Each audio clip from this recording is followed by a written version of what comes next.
বন্ধুরা আবার চলে এসেছি একটা রেসিপি নিয়ে। খুব ছোট্ট রেসিপি, পাশে থাকুন, দেখতে থাকুন। 5 টুকরো মাছ নিয়েছি, এটা ভাপা করব। তার জন্য আমি পোস্ত সরষা বেটে নিয়েছি, আর লাগবে শুধু নুন, হলুদ, একটু কাঁচা লঙ্কা চেরা আর সরষার তেলে রান্নাটা হবে। তো দেখতে থাকুন আমি কিভাবে করি। কড়াইতে এখন মাছটাকে হালকা করে ভেজে নিব।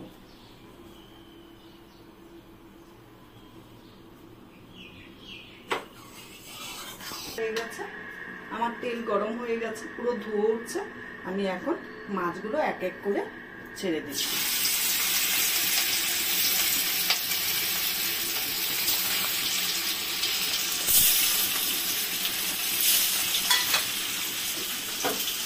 এক পিঠটা হালকা করে ভাজবো, এক সাইডটা আবার উল্টে নিয়ে ওই সাইডটা হালকা করে ভাজবো। ভেজে আমি এটাকে ভাপে বসাবো। সব মাছগুলো উল্টে দিয়েছি, ও পাশটা এখন ভালো করে ফুলে পরে তারপরে উঠিয়ে নেব। এখন আমি মাছগুলোকে উল্টাবো এক এক করে।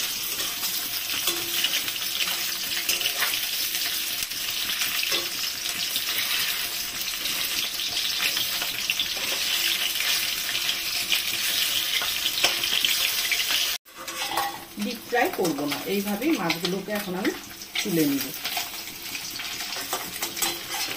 আমার রেসিপিগুলো আপনাদের যদি ভালো লেগে থাকে তাহলে ফেসবুক থেকে যদি দেখেন ফলো করবেন, আর লাইক করবেন, কমেন্ট করবেন, শেয়ার করবেন।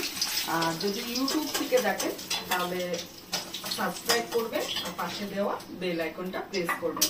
আপনারা যেভাবে আমাকে উৎসাহিত করছেন, আমি নিত্য নতুন ভিডিও করব আগামী দিনে, আপনারা আমাকে এইভাবেই সাপোর্ট করুন। এখন আমি মাছটাকে এইসব জিনিসগুলো দিয়ে পোস্ত বাটা, নুন, হলুদ সব তেল দিয়ে আমি মেখে নিব ভালো করে।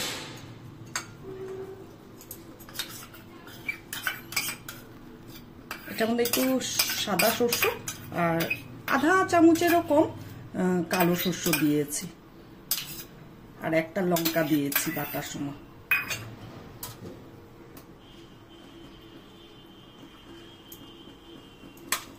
তেলটা দিচ্ছি।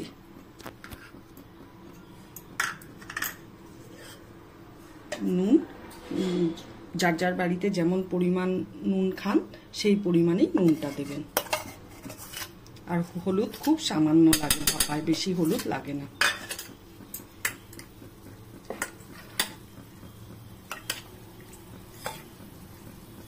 বাটিটার মধ্যে যে পোস্ত বাটা, শস্য বাটাটা ছিল, ওই বাটি ধুয়ে একটু জল দিচ্ছি হালকা।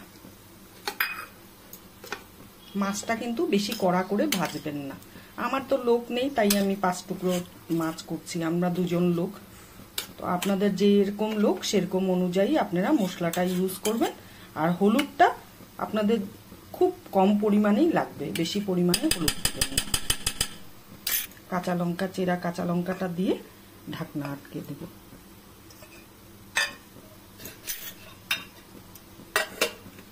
বলে কড়াইতে জল দিয়েছি, দিয়ে এবার বাটিটা আমি বসিয়ে দিচ্ছি।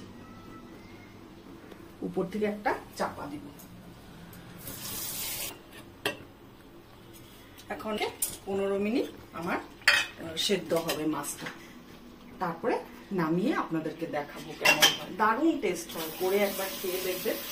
ইলিশ মাছের ভাপা তো সবাই খাই আমরা। আমার মাছটা হলো রুই মাছ। আপনারা রুই কাতল মাছের এরকম বেশি বড় পিস করবেন না, তাহলে নুন হলুদটা ঢুকতে একটু অসুবিধা হয়, ভালো লাগে না, টেস্ট হয় না, মানে কেমন একটা জিনিস হয়। তো একটু ছোট করবেন পিসগুলো।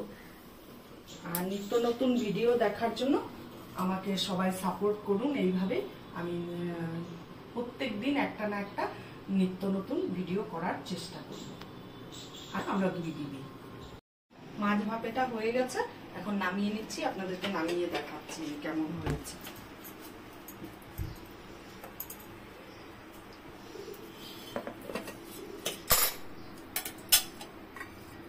দেখুন দারুণ গন্ধ বেরিয়েছে, খুব সুন্দর হয়েছে।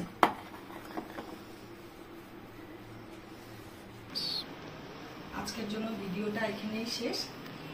নিত্য নতুন ভিডিও দেখার জন্য আপনারা সাপোর্ট করুন আমাকে।